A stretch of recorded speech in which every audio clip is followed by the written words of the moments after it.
Actor Shalini Ajith sir கிட்ட சத்தியம் ஒன்று வாங்கியிருக்காங்க அப்படிங்கிற நியூஸ் தான் இப்போ சோசியல் மீடியாவில் ரொம்பவே வைரலாக போய்கிட்டு இருக்கு. என்ன சத்தியம், எதற்காக வாங்கியிருக்காங்க அப்படிங்கிறே தான் இந்த ஒரு வீடியோவில் நம்ம பார்க்க போகிறோம். ஆக்டர் அஜித்குமார் சார் இப்போ குட் பேட் அக்லி படம் நடித்து வந்துட்டு இருக்காரு. இந்த ஒரு படம் முடிஞ்ச கையோடே அவருக்கு ஆப்ரேஷன் நடக்க போகுது. அண்ட் இதற்கு முன்னாடியே அந்த ஒரு ஆப்ரேஷன் நடந்துச்சு. ஆனால் படங்கள் இடையில இருக்கிறதுனால மைனர் ஆப்ரேஷன் பண்ணிட்டு மேஜர் ஆப்ரேஷனை ஆஃப்டர் த ஃபிலிம் பண்ணிக்கலாம் அப்படின்னு தள்ளி வச்சிருந்தாங்க. அண்ட் இன்னும் ஒரு சில ஷெடியூலில் குட் பேட் அக்லி முடிஞ்சிடும். அண்ட் அதை தொடர்ந்து செப்டம்பர் இல்லை அக்டோபரில் அஜித்குமார் சாருக்கு ஆப்ரேஷன் நடக்க போகுது. அண்ட் அந்த ஒரு ஆப்ரேஷனுக்கு அப்புறம் அவர் கம்ப்ளீட்டாக ஒரு 1 இயர் ரெஸ்ட் எடுக்க போகிறாரு. அண்ட் இந்த ஒரு ஆப்ரேஷனுக்கு முன்னாடி ஷாலினி மேம் அஜித்குமார் சார்கிட்ட ஒரு சத்தியம் வாங்கியிருக்காங்க. அதில் என்னென்ன ப்ராமிஸ் அவங்க கேட்டிருக்காங்க அப்படின்னா, ஃபர்ஸ்ட் ஆஃப் ஆல் நீங்கள் லாங் ட்ராவல் போகக்கூடாது. உங்களுக்கு பைக் அப்படிங்கிறது எவ்வளோ பிடிக்கணும் எனக்கு நல்லாவே தெரியும். ட்ராவல் போகிறது உங்களோட உயிர் அப்படின்னு எனக்கு தெரியும். ஆனால் இருந்தாலுமே ஆப்ரேஷன் முடிஞ்சதுக்கப்புறம் நீங்கள் லாங் ட்ராவல் போகவே கூடாது, பைக்கில் போகவே கூடாது. இது என்னோட ஒரு ஹம்பிள் ரிக்வெஸ்ட்லாம் இல்லை, நான் ப்ராமிஸாகவே கேட்குறேன்.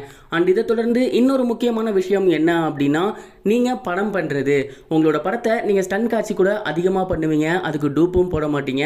அண்ட் இதற்கு முன்னாடி நீங்கள் எப்படி வருஷத்துக்கு ஒரு படம் இல்லை 2 வருஷத்துக்கு ஒரு படம் அப்படின்னு பண்ணீங்களோ அதே மாதிரி இதுக்கப்புறமும் பண்ணுங்க.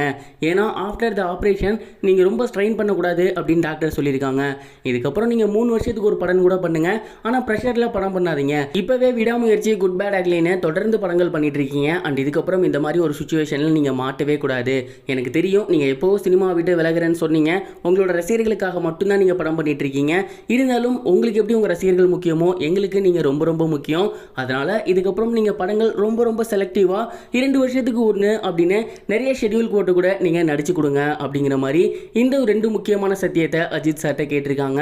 அண்ட் இது இரண்டுமே அவரோட உயிருக்காக தான் அப்படின்னு நினைக்கும் போது இது அஜித் சார் தாராளமாக பண்ணலாம் அப்படிங்கிற மாதிரி தான் எனக்கு தோணுது. நீங்கள் இதை பற்றி என்ன நினைக்கிறீங்க? கமெண்ட் பாக்ஸில் ஷேர் பண்ணுங்க. இது ஒரு புறம் இருக்க, ஆக்டர் நயன்தாரா மற்றும் விக்னேஷ் சிவன் இவங்க 2 பேருமே கேரளா வயநாடு பகுதி மக்களுக்கு 20 லட்சம் ரூபாய் டொனேட் பண்ணியிருக்காங்க. அண்ட் அந்த ஒரு அதிகாரப்பூர்வ அறிவிப்பை அவங்களோட சோசியல் மீடியா பேஜில் ஷேர் பண்ணியிருக்காங்க. அண்ட் இது மட்டும் இல்லாமல் அவங்க என்ன சொல்லியிருக்காங்க அப்படின்னா, கேரளாவில் இப்படி ஒரு சம்பவம் நடந்திருக்கு அப்படின்னு பார்க்கும்போது எங்கள் நெஞ்சம் எல்லாம் பதப்பதைக்குது. அண்ட் அங்கே இருக்க மக்கள் எல்லோருமே நல்லபடியாக உயிரோட மீண்டு வரணும், அவங்களோட வாழ்க்கை இயல்பு நிலைக்கு திரும்பணும் அப்படின்னு நான் கடவுள்கிட்ட வேண்டிக்கிறேன் அப்படிங்கிற மாதிரியும் சொல்லியிருந்தாங்க. அண்ட் இது தவிர்த்து என்னோட ஃபேன்ஸ் யாருக்காவது அவங்களுக்கு உதவணும் அப்படின்னு தோணுச்சு அப்படின்னா எங்களை காண்டாக்ட் பண்ணுங்க. அண்ட் இந்த ஒரு ட்ரஸ்ட்டுக்கு அனுப்புங்க, இங்கேருந்து நாங்கள் அவங்களுக்கு ஹெல்ப் பண்ணுறோம். இல்லது நீங்களே டைரெக்டாக போயிட்டு அவங்களுக்கு ஹெல்ப் பண்ணாலும் பரவாயில்ல, அவங்க எல்லாமே ஸ்ட்ரகிளில் இருக்காங்க, நம்ம எல்லாருமே ஒன்றாக சேர்ந்து அவங்கள காப்பாற்றணும் அப்படிங்கிற மாதிரியான ஒரு வேண்டுகோளையுமே அவங்க வச்சுருந்தாங்க. நயன்தாரா மட்டும் கிடையாது, ஏகப்பட்ட ஆக்ட்ரஸ் பணம் கொடுத்து உதவிட்டு இருக்காங்க. அண்ட் அவங்களோட ஃபேன்ஸை ஹெல்ப் பண்ண சொல்லிட்டு இருக்காங்க.